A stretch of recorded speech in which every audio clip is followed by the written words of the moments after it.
The first thing that broke was the glass. One sharp crack against the metal floor, champagne everywhere, and the entire cabin went quiet like someone had sucked the air out of the plane.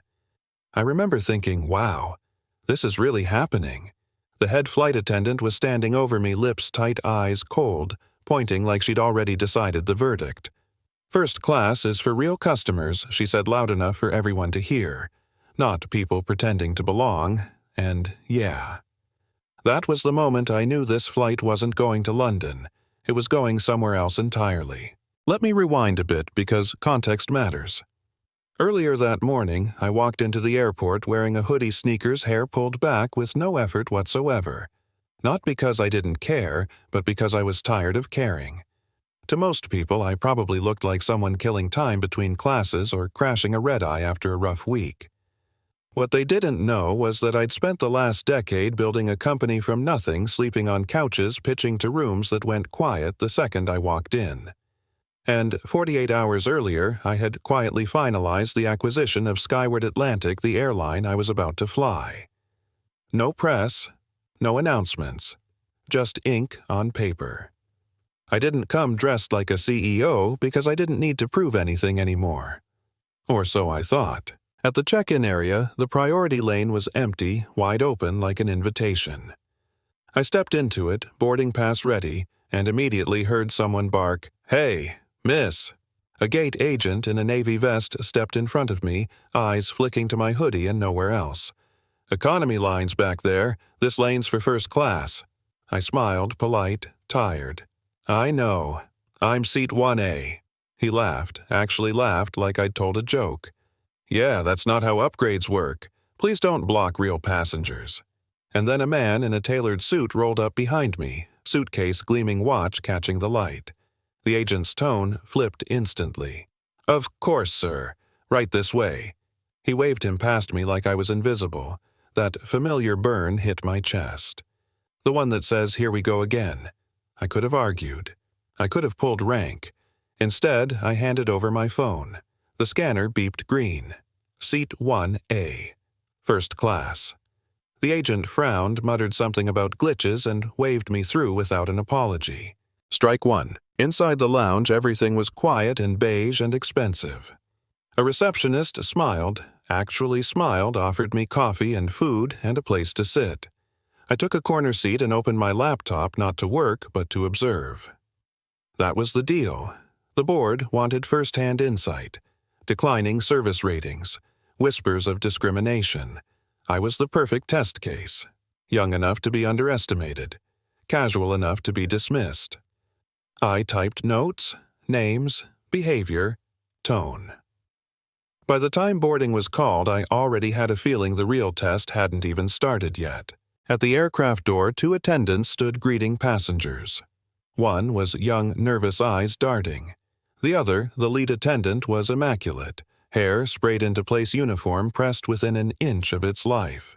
She greeted the suited man ahead of me like an old friend, took his jacket, offered champagne. Then she looked at me and her face changed. Not confused, not curious, just annoyed. "Boarding pass," she said flatly. I held up my phone. She didn't scan it at first. "This is first class," she said slowly. "Yes," I replied. "It is." She sighed. "Cabin's full. You're probably in premium economy. The app messes up." I told her I paid full fare. She scrolled, stopped, read my name, then looked me up and down. "I'll need your ID and the card you used." I asked why she hadn't asked the man before me.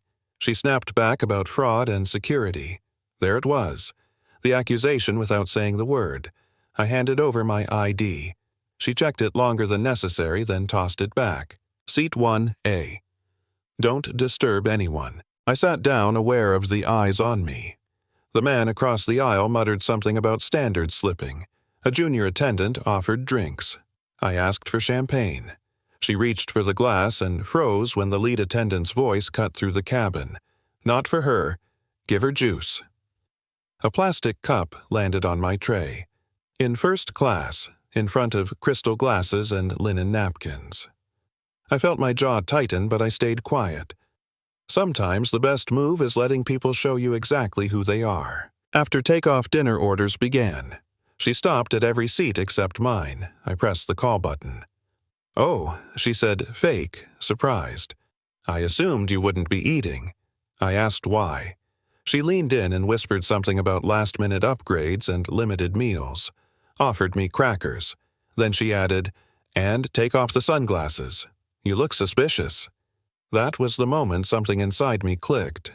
Not anger, clarity. I sent a message. Phase 2. 20 minutes later, chaos erupted. The man across the aisle couldn't find his watch, an expensive one. Panic set in. Without hesitation, the lead attendant pointed straight at me. It was her. My heart was pounding, but my voice stayed steady. I told her she had no authority to search me. She threatened restraints, threatened the captain. She grabbed my bag, dumped it out in front of everyone. Nothing. Still, she doubled down, ordered the cockpit notified. That's when I stood up. "You've just made the biggest mistake of your career," I said quietly. She laughed. The plane began to turn. The captain's voice came over the intercom. We were returning to the gate due to a personnel issue. The cabin erupted. The man found his watch wedged beside his seat. Silence followed. Thick, heavy. When we landed, security was waiting. Executives. HR. The lead attendant's face drained of color as she handed over her badge. The gate agent from earlier was escorted down, still holding his clipboard, still confused. The man with the watch avoided my eyes. I didn't gloat. I didn't need to. Consequences spoke loud enough. Later that day, a video hit social media. Clips out of context. Opinions flying. The stock dipped, then climbed higher than before. People don't hate accountability. They hate thinking it doesn't apply to them. A week later, I boarded another flight. Same airline, same seat. This time, the service was flawless. Not because they knew who I was, but because they'd finally learned they didn't need to. So here's my question to you. Was that justice, or was it too far? Would you have spoken up or stayed quiet to keep the peace? Drop your thoughts in the comments. And if you've ever been judged by how you look instead of who you are, you're not alone. Share this story with someone who needs that reminder. Because at 30,000 feet, titles don't matter. Character does.